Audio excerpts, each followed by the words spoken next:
14. Last week we heard the parable on the prayer for justice that Jesus taught us. And so this one is the prayer of righteousness.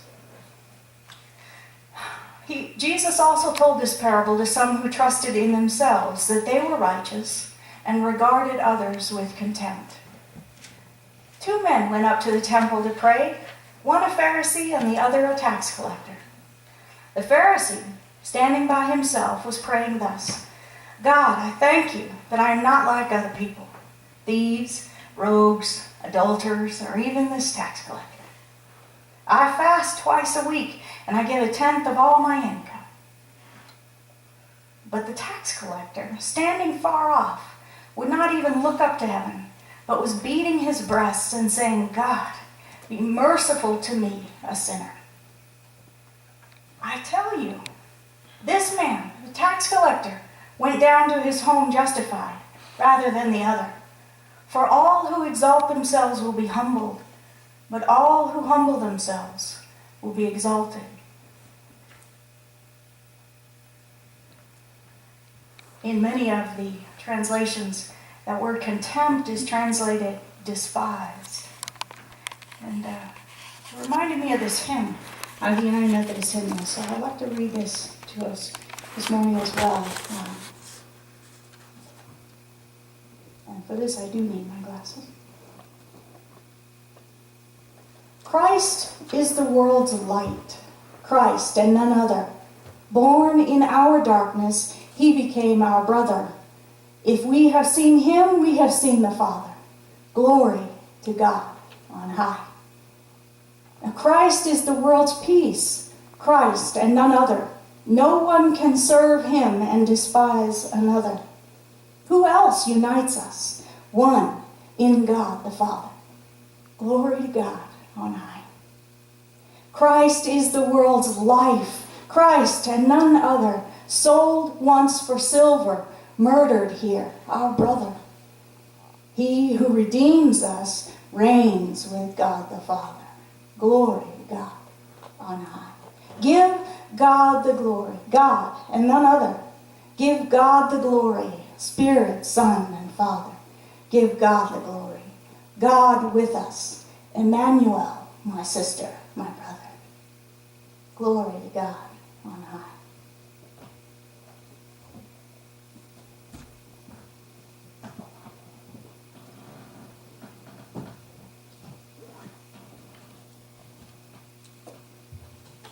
Trash or treasure?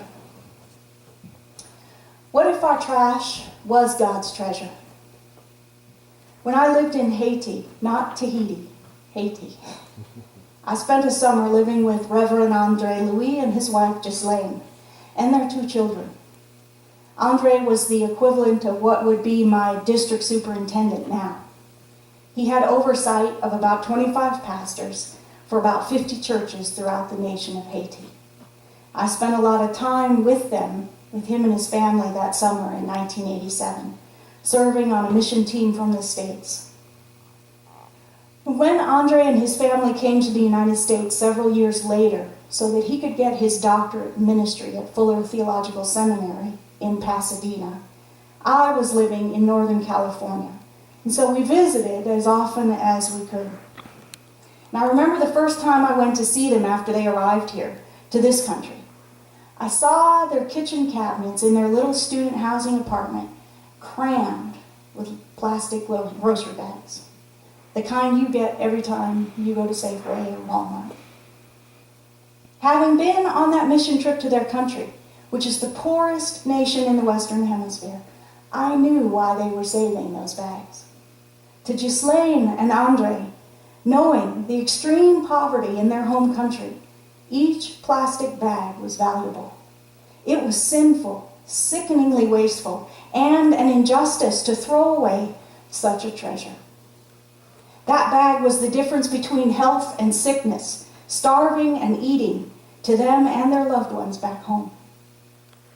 A plastic bag back home would mean no doing muddy laundry in the river or ocean that week, because the already clean clothes could be kept clean and dry inside a bag every time the afternoon rains came. And they came every day.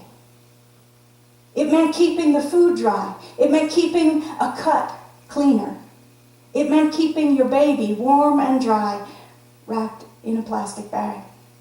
Your only shoes protected from the mud and filth so that they would be clean for the only place you wore them, if you had them, church.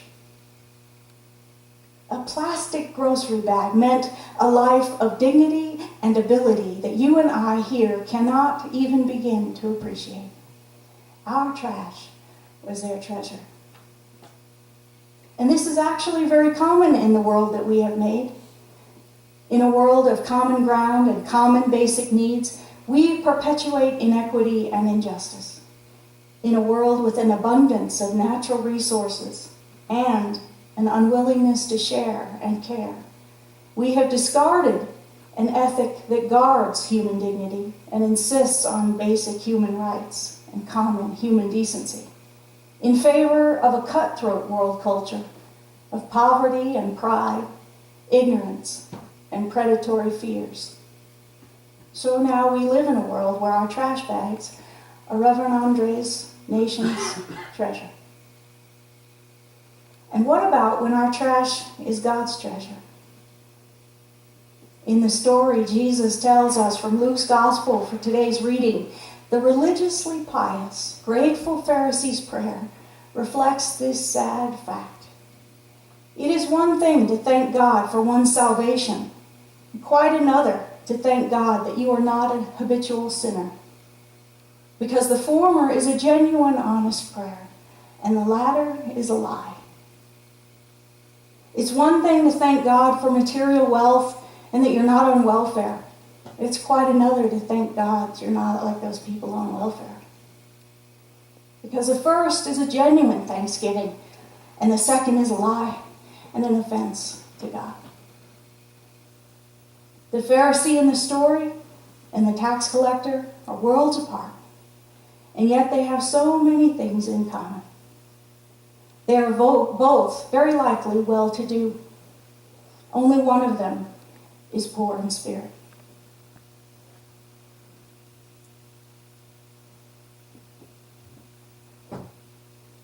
One gets his livelihood from the religious, professional culture and the temple tithes.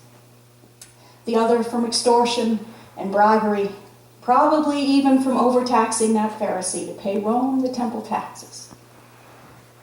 These two Jewish men are brothers in the faith, but enemies really. Both come to the temple praying. They certainly did not come there to pray as friends. You would think the Pharisee in the story, the religiously observant, obedient Jew, would be the hero, the righteous one, wouldn't you? After all, don't you think of yourself as the one who is righteous, who's right with God, compared to the criminals I'm going to see this afternoon for my Bible study at the Alamosa County Detention Center?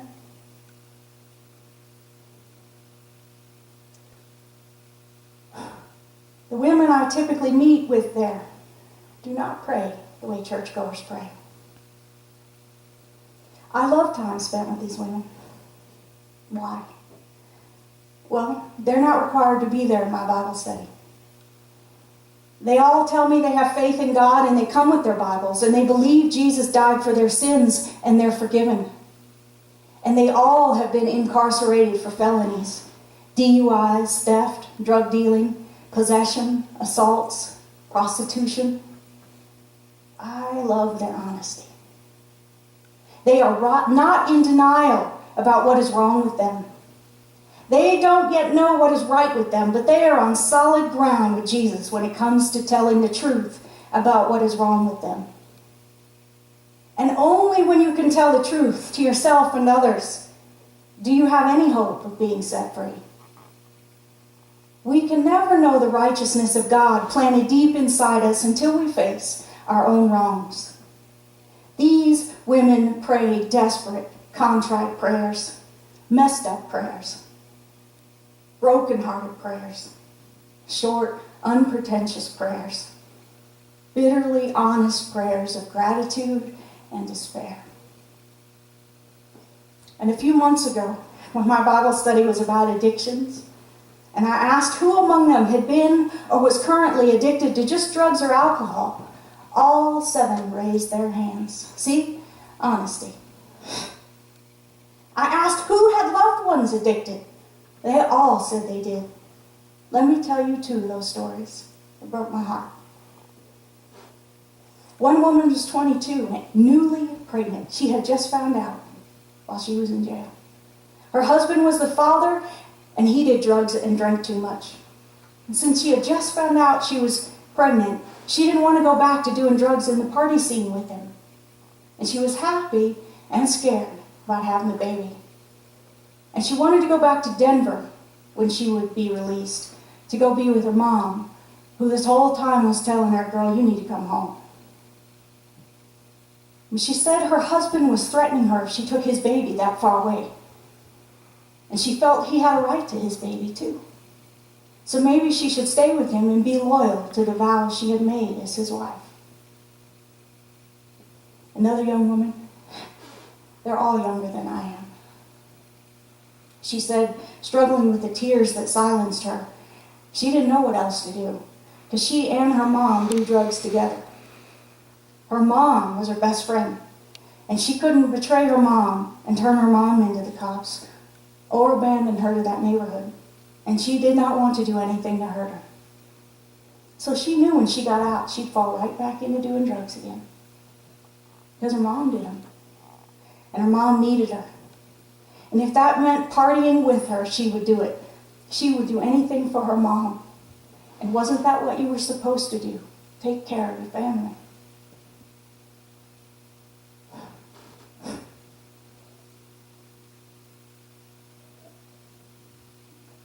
This Pharisee in Jesus' story, he doesn't have a clue about the tax collector.